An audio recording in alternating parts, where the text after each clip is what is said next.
Hi all, வணக்கம். எல்லாரும் எப்படி இருக்கீங்க? இன்றைக்கி நம்ம கிச்சனில் ஒரு பொரியல் ரெசிபி தாங்க பார்க்க போகிறோம். இது ஒரு ஸ்பெஷல் ரெசிபின்னே சொல்லாங்க. டேஸ்ட் அல்டிமேட்டாக இருக்குங்க. சாதாரணமாக நம்ம செய்கிற பொரியலை விட இந்த மாதிரி நீங்கள் செஞ்சு கொடுத்தீங்கன்னா டேஸ்ட்டு வேறு லெவலாக இருக்கும். எல்லாருமே விரும்பி சாப்பிடுவாங்க. பீன்ஸ் பொரியல் இந்த மாதிரி ஒரு டைம் செஞ்சு பாருங்கள். பீன்ஸ் பிடிக்காதவங்க கூட விரும்பி சாப்பிட்ற அளவுக்கு டேஸ்ட்டு அல்டிமேட்டாக இருக்கும். Welcomes to Deep's delicious kitchen. இதுக்கு நான் பீன்ஸ் பார்த்தீங்கன்னா ஒரு 1/4 கிலோ அளவு எடுத்துருக்கேன். இதை நல்லா வாஷ் பண்ணி எடுத்துட்டு தலைப்பகுதியும் வால் பகுதியும் நல்லா கட் பண்ணி எடுத்துட்டு சின்ன சின்ன பீசஸாக கட் பண்ணி எடுத்துக்கலாம். நம்ம பொரியலுக்கு எந்த அளவு கட் பண்ணுவோமோ அதே மாதிரி கட் பண்ணி எடுத்துக்கலாங்க. இப்போ ஒரு கடாயில் 2 வரமிளகா, 1/4 மூடி அளவு தேங்காய், 1/4 கப் அளவு நிலக்கடலை சேர்த்து இது நல்லா வறுத்து எடுக்க போகிறோம். இது நல்லா நிறம் வர வரைக்கும் நல்லா வறுத்து எடுங்க. கருக விட வேண்டாம். இது 2 to 3 நிமிஷம் நல்லா ட்ரை ரோஸ்ட் பண்ணி எடுத்துக்கலாங்க. இப்போ ட்ரை ரோஸ்ட் ஆகிடுச்சு. இதை எடுத்து ஆற வச்சிடலாம். இப்போ ஒரு கடாயில் 2 டீஸ்பூன் அளவு ஆயில் சேர்த்திக்கலாங்க. கடுகு 1/4 டீஸ்பூன், 1/2 டீஸ்பூன் கடலைப்பருப்பு, 1/2 டீஸ்பூன் உளுந்து, 1/2 டீஸ்பூன் சீரகம் சேர்த்து பொரிஞ்சதுக்கப்புறம் 2 கொத்து கருவேப்பிலை, 2 வரமிளகா சேர்த்தி இது கூட ஒரு பெரிய வெங்காயத்தையும் சின்ன சின்ன பீசஸாக கட் பண்ணி அதையும் சேர்த்து நல்லா வதக்கி விடுங்க.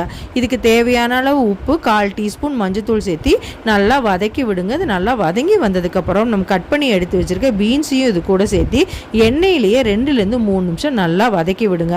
இது எண்ணெயில் நல்லா வதங்கி வந்ததுக்கப்புறம் இதுக்கு தேவையான அளவு தண்ணி சேர்த்து மூடி போட்டு 2 to 3 நிமிஷம் நல்லா வேக விடுங்க. இது வேகிற சமயத்தில் ஒரு மிக்சி ஜாரை எடுத்து நம்ம வறுத்து எடுத்து வச்சுருக்க நிலக்கடலை, தேங்காய், வரமிளகாயை சேர்த்து கொரகொரப்பாக அரைச்சி எடுத்துக்கலாம். இது ரொம்ப பொடி மாதிரி அரைச்சிடாதீங்க, டேஸ்ட் நல்லா இருக்காது. இப்போ கொரகொரப்பாக அரைச்சி எடுத்துட்டோங்க. இப்போ 2 to 3 நிமிஷம் ஆயிடுச்சு. நமக்கு பீன்ஸும் வெந்து வந்துருச்சான்னு பார்த்துடலாம். பீன்ஸும் நல்லா வெந்து வந்துருச்சுங்க. தண்ணி வத்துற அளவுக்கு நல்லா வேக விட்டுருங்க. இப்போ தண்ணியும் வற்றி வந்துருச்சு. இந்த சமயத்தில் நம்ம அரைச்சி எடுத்து வச்சுருக்க நிலக்கடலை அரவையை இது கூட சேர்த்திக்கலாம். இப்போ அடுப்பை ஸ்லோ ஃப்ளேமில் வச்சுருங்க. ஸ்லோ ஃப்ளேமில் வச்சுட்டு ஒரு 2 நிமிஷம் நல்லா கலந்து விடுங்க. இது பீன்ஸும் இந்த அரவையும் நல்லா பிளெண்ட் ஆகிற மாதிரி நல்லா மிக்ஸ் பண்ணி விடுங்க. ஒரு 2 நிமிஷம் நல்லா ஸ்லோ ஃப்ளேம்லேயே வச்சு நல்லா கலந்து விட்டுட்டு இது மூடி போட்டுடலாங்க. இப்போ அடுப்பையும் ஆஃப் பண்ணிடலாம்.